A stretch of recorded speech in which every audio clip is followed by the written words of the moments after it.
Hey guys, I am finally done with my vacation and here I am doing makeup again. This is gonna be yet another storytime vlog about my absolutely awful exes and friends who pretty much traumatized me and did not even pay for my months of therapy. I have no words to explain how much they traumatized me. But this one is about the second one.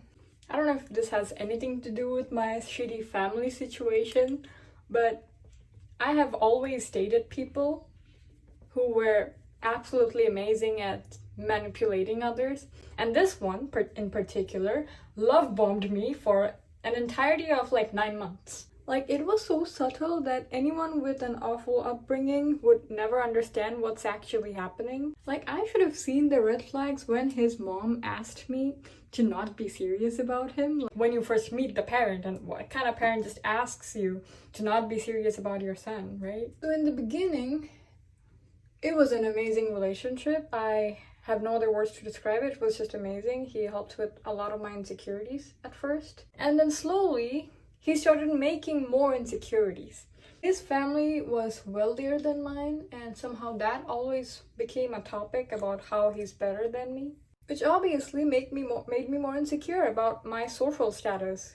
Like, you're dating me, not my money. It's kind of weird when that ends up becoming something that you talk about. And then even then I was like, okay, he just cares about his finances and mine somehow. So who cares, right? And then we were done with high school. He was done first. He was a senior. And he went to Canada. The plan was that I would go there after I was done with high school. Within like 1 month of him moving to Canada, he told me that he slept over with one of his female friends there.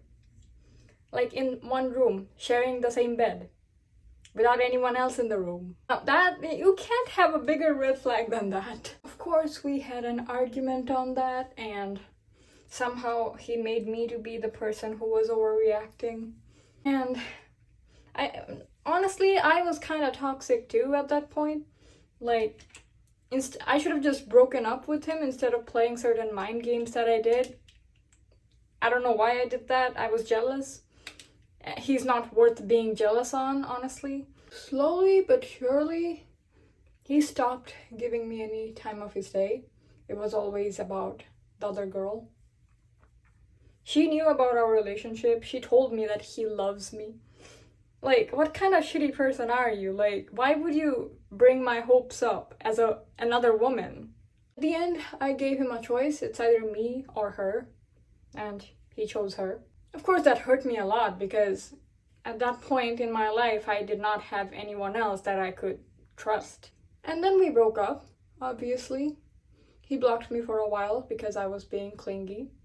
Even after the breakup, it was really pathetic of me. But after like a few months passed, I had a rebound. Because obviously, I mean, he left, it was finalized, the breakup. What was the point of me waiting around for someone who was not gonna come back, right? Now, this is where the toxicity starts. Like, the main toxicity, right? This guy, he had the password to my Instagram. I changed most of my passwords at that point, but I completely forgot that he had my Instagram password. And he went into my account without my permission. Pretty much like violating my privacy. He went in there, he saw my conversation with the guy I had a rebound with, and then he texted me calling me a whore. He threatened that he would share my conversations with my parents. So since I'm from a very conservative family, after he threatened that he would send my conversation to my family, it was an entire mess. His reasoning for this thing was that I told his parents about him trying to kill himself. Basically, to break up with me, he came up with an excuse that even seeing me made him want to kill himself. Like, talk about a red flag. Like, just break up with me. Like, you don't have to say shit like that, you know what I mean? So, obviously, I did not want responsibility for someone's life, specifically someone who just broke up with me. So his dad texted me asking me what's wrong. Like, why are we not talking anymore? And I told him that your son feels like killing himself. and stuff, so maybe he should see someone for his mental health. He held that against me and basically violated my privacy. Now, I am willing to understand that, okay, things got very toxic. We both acted in ways that no one should act like. We were both immature and we were both younger, so I guess it makes sense to a certain extent. So now, obviously, he should not have called me the W word, right? So recently, I texted him saying that, hey, we all made mistakes, but you never apologized to me. I apologized to him about my mistakes, by the way. Everything I said or did, I apologized to him about it in the past. You know what he said? He said that he did it because he felt like it, and he does not feel the need to apologize. And that he taught me better. Like he's my dad. Like, what the fuck is wrong with you? Like, oh my god. So yeah, his statement was that he taught me better to then having a rebound, aka not cheating on him, unlike him. He still claims that he never cheated on me. Like, come on, sleeping with someone else is considered cheating. I personally think cheating is something that your partner does not consent with. I did not consent with this. He never even bothered to ask me if this is fine with me. He made me lose faith in all men, honestly, for like the longest time till I met my now boyfriend. Yeah, thankfully I am currently having a better life in general than him.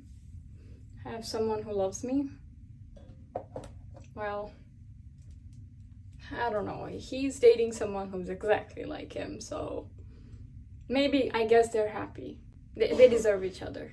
That's it for today, and I'll be going now. Bye!